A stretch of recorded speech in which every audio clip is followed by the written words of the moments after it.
大家好，歡迎返到 Edgeverse。今日我哋要傾一個關乎金融市場、國際政治，甚至香港未來定位嘅重大議題——香港 IPO 市場嘅國家之首。香港呢個曾經嘅全球 IPO 冠軍，如今正面臨乜嘢挑戰？更重要嘅係，北京嘅政策干預係咪正喺度改寫呢個市場嘅遊戲規則？如果你想知道香港 IPO 市場從自由競爭走向政策驅動嘅過程，咁就一定要睇到最後。等我哋先把時間拉返過去，香港長期以嚟係全球最重要嘅 IPO 市場之一。點解？因為佢同時具備幾個關鍵優勢：法治與制度、英美法系保障，讓投資者放心；國際標準同全球接軌嘅監管規則；資本自由流動，冇資本管制；港幣同美元掛鈎；中國門戶，國際資金可以投資中國企業，但又唔使直接冒內地市場嘅風險。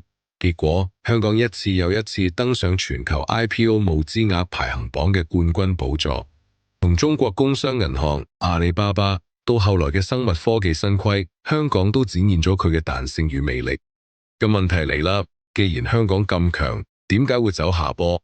答案藏喺2020年之後，幾個因素同時爆發，形成咗所謂嘅完美風暴。中美金融脫鈎，美國嘅外國公司問責法直接針對中概股，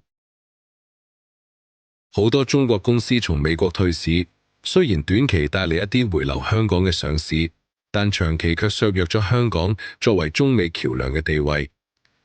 內地監管風暴，螞蟻集團 IPO 被叫停，接住教育、遊戲、平台經濟接連受打擊。信號好清楚，國家利益優先於市場，投資者開始怕啦。國安法實施，司法獨立、言論自由被質疑，國際基金開始重新評估，甚至撤資。宏觀經濟逆風，疫情後增長放緩，房地產危機，加上全球加息，IPO 呢一種高風險活動自然更難成功。結果係乜嘢？2023年香港 IPO 募資總額跌到463億港元，係20年嚟最低，全球排名掉到第6，甚至被雅加達孟買超越。你能夠想象咩？香港呢個金融巨人居然輸俾新興市場，咁樣嘅低谷俾北京決定唔能夠再等。2024年，中國證監會祭出咗所謂嘅5項措施，直接針對香港。呢5項措施包括擴大咗深港通 ETF 範圍，讓更多內地資金流入香港；把 REITs 納入互聯互通，幫冷清嘅產品揾新買家；支持人民幣股票交易櫃台，打造離岸人民幣資產池；優化基金互認，鼓勵內地投資香港基金；引導龍頭企業赴港上市，直接影響 IPO 供給。聽起嚟好犀利，係嘛？但仔細諗下，呢啲措施有個共同點，佢哋唔係市場自然形成嘅，而係政策精準投放。換句話講，香港 IPO 市場嘅繁榮越嚟越依賴政策灌溉，而唔係自由嘅市場需求。咩係國家隊？就係國有銀行、保險公司、主權基金呢啲有官方背景嘅大資金。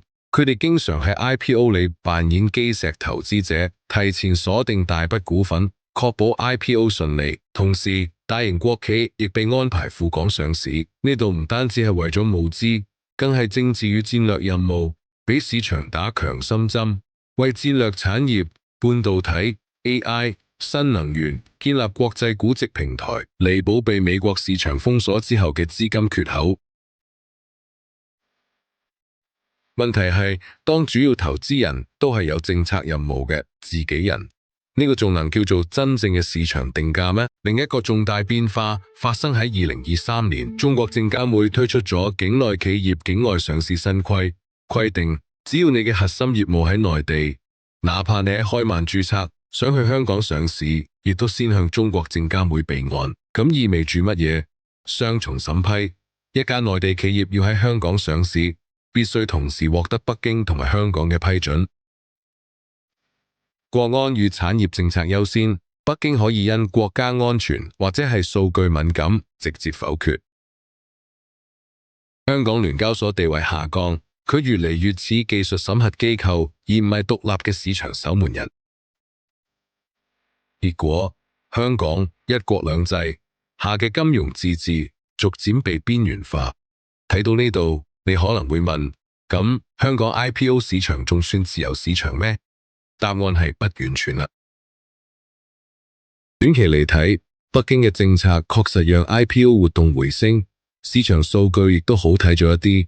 但係長期嚟睇，問題卻好嚴重，市場多元性下降，因為政策決定邊個能夠上市，國際透明度受損，投資者覺得呢個唔係市場選擇，而係國家安排。香港作為獨立國際金融中心嘅公信力逐漸削弱，呢個就好似一棵植物，短期灌水可以俾佢睇嚟生機勃勃，但如果土壤失去咗自然養分，佢仲能夠長久茂盛咩？總結一下，香港 IPO 市場正從全球金融中心轉型為北京金融戰略嘅離岸支點。呢個唔係單純嘅市場週期，而係結構性嘅轉變。未來嘅香港可能唔再係嗰個獨立自由嘅金融舞台，而更只係一個政策驅動嘅功能平台。對投資者嚟講，呢個意味住要重新評估風險。你投資嘅唔只係企業，而係整個政策大環境。咁問題嚟啦，你認為咁樣嘅香港仲能夠保持佢嘅國際吸引力嗎？如果你覺得今日嘅分析有幫助，唔好忘記按讚、留言話俾我聽你嘅諗法，仲有訂閱頻道，我哋會帶嚟更多國際金融與地緣政治嘅深度內容。我哋下次見。